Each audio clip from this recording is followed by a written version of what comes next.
गिनती की पुस्तक अध्याय 31। गिनती की पुस्तक अध्याय 31। मिद्यानियों से पलटा लेने का वर्णन। फिर यहोवा ने मूसा से कहा, मिद्यानियों से इस्राएलियों का पलटा ले, बाद को तू अपने लोगों में जा मिलेगा। तब मूसा ने लोगों से कहा, अपने में से पुरुषों को युद्ध के लिए हथियार बंधाओ कि वे मिद्यानियों पर चढ़ के उनसे यहोवा का पलटा ले। इस्राएल के सब गोत्रों में से प्रत्येक गोत्र के 1,000 पुरुषों को युद्ध करने के लिए भेजो। तब इस्राएल के सब गोत्रों में से प्रत्येक गोत्र के 1,000 पुरुष चुने गए, अर्थात युद्ध के लिए हथियारबंद 12,000 पुरुष।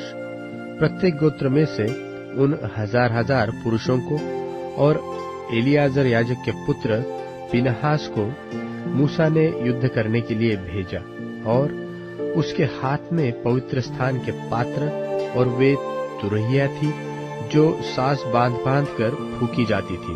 और जो आज्ञा यहोवा ने मूसा को दी थी उसके अनुसार उन्होंने मिद्यानियों से युद्ध करके सब पुरुषों को घात किया, और दूसरे जूझे हुओं को छोड़ उन्होंने एबी, रेकेम, सूर, हूर और रेबा नाम मिद्यान के 5 राजाओं को घात किया, और बोर के पुत्र बिलाम को भी उन्होंने तलवार से घात किया।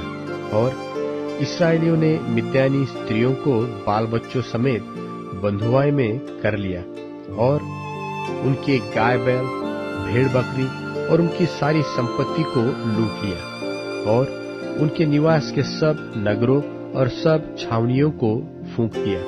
तब वे क्या मनुष्य क्या पशु सब बंधुओं और सारी लूटपाट को लेकर यरीहो के पास की यरदन नदी के तीर पर मोवाब के अराबा में छावनी के निकट मूसा और एलियाजर याजक और इस्राएलियों की मंडली के पास आए।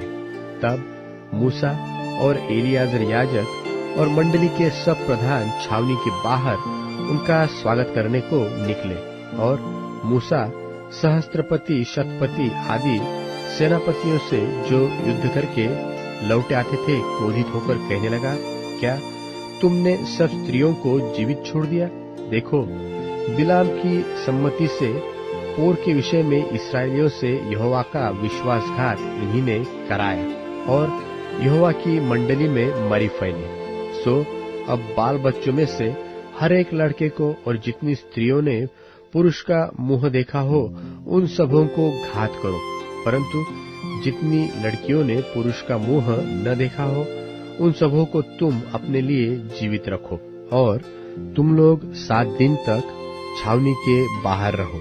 और तुम में से जितनों ने किसी प्राणी को घात किया और जितनों ने किसी मरे हुए को छुआ हो, वे सब अपने अपने बंधुओं समेत तीसरे और 7वें दिनों में अपने अपने को पाप छुड़ाकर पावन करें, और सब वस्त्रों और चमड़े की बनी हुई सब वस्तुओं और बकरी के बालों की और लकड़ी की बनी हुई सब वस्तुओं को पावन कर लो। तब एलियाजर याजक ने सेना के उन पुरुषों से जो युद्ध करने गए थे कहा, व्यवस्था की जिस विधि की आज्ञा यहोवा ने मूसा को दी है वह यह है कि सोना चांदी, पीतल, लोहा, रांगा, सीसा जो कुछ आग में ठहर सके उसको आग में डालो, तब वह शुद्ध ठहरेगा। तो भी वह अशुद्धता से छुड़ाने वाले जल के द्वारा पावन किया जाए, परंतु जो कुछ आग में न ठहर सके उसे जल में डुबाओ, और 7वें दिन अपने वस्त्रों को धोना, तब तुम शुद्ध ठहरोगे, और तब छावनी में आना। फिर यहोवा ने मूसा से कहा, एलियाजर याजक और मंडली के पितरों के घरानों के मुख्य मुख्य पुरुषों को साथ लेकर तू लूट के मनुष्यों और पशुओं की गिनती कर। तब उनको आधा आधा करके एक भाग उन सिपाहियों को जो युद्ध करने को गए थे और दूसरा भाग मंडली को दे। फिर जो सिपाही युद्ध करने को गए थे उनके आधे में से यहोवा के लिए क्या मनुष्य, क्या बैल, क्या गाय, क्या गधे, क्या भेड़ बकरियां 500 के पीछे एक को कर मानकर ले और यहोवा की भेंट करके एलियाजर याजक को दे दे। फिर इस्राएलियों के आधे में से क्या मनुष्य, क्या गाय बैल, क्या गधे, क्या भेड़ बकरियां, क्या किसी प्रकार का पशु हो, 50 के पीछे एक लेकर यहोवा के निवास की रखवाली करने वाले लेवियों को दे दे। यहोवा की इस आज्ञा के अनुसार जो उसने मूसा को दी, मूसा और एलियाजर याजक ने किया। और जो वस्तुएं सेना के पुरुष ने अपने अपने लिए लूट ली थी, उनसे अधिक की लूट यह थी, अर्थात 6,75,000 भेड़ बकरियां, 72,000 गाय बैल, 61,000 गधे, और मनुष्यों में से जिन स्त्रियों ने पुरुषों का मुंह नहीं देखा था वह 32,000 थी।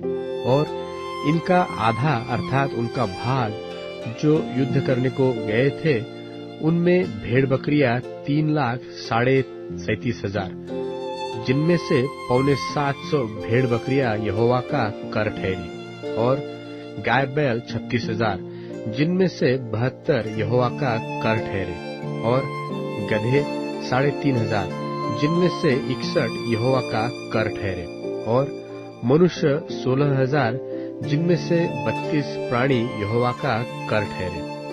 इस कर को जो यहोवा की भेंट थी, मूसा ने यहोवा की आज्ञा के अनुसार एलियाजर याजक को दिया, और इस्राएलियों की मंडली का आधा 3,33,000 भेड़ बकरियां, 36,000 गाय बैल, 30,500 गधे और 16,000 मनुष्य हुए। इस आधे में से जिसे मूसा ने युद्ध करने वाले पुरुषों के पास से अलग किया था, यहोवा की आज्ञा के अनुसार मूसा ने क्या मनुष्य, क्या पशु, 50 पीछे एक लेकर यहोवा के निवास की रखवाली करने वाले लेवियों को दे दिया। तब सहस्त्रपति, शतपति आदि जो सरदार सेना के हजारों के ऊपर नियुक्त थे, वे मूसा के पास आकर कहने लगे, जो सिपाही हमारे अधीन थे उनकी तेरे दासों ने गिनती ली और उनमें से एक भी नहीं घटा। इसलिए पायजेब, कड़े, मुंदरियां, बालियां, बाजूबंद, सोने के जो गहने जिसने पाया है, उनको हम यहोवा के सामने अपने प्राणों के निमित्त प्रायश्चित करने को यहोवा की भेंट करने के लिए लाए हैं। तब मूसा और एलियाजर याजक ने उनसे वे सब सोने के नक्काशीदार गहने ले लिए, और सहस्त्रपतियों और शतपतियों ने जो भेंट का सोना यहोवा की भेंट करके दिया, वह सब का सब 16,750 शेकेल था। योद्धाओं ने तो अपने अपने लिए लूट ले ली थी। यह सोना मूसा और एलियाजर याजक ने सहस्त्रपतियों और शतपतियों से लेकर मिलाप वाले तंबू में पहुंचा दिया कि इस्राएलियों के लिए यहोवा के सामने स्मरण दिलाने वाली वस्तु ठहरे।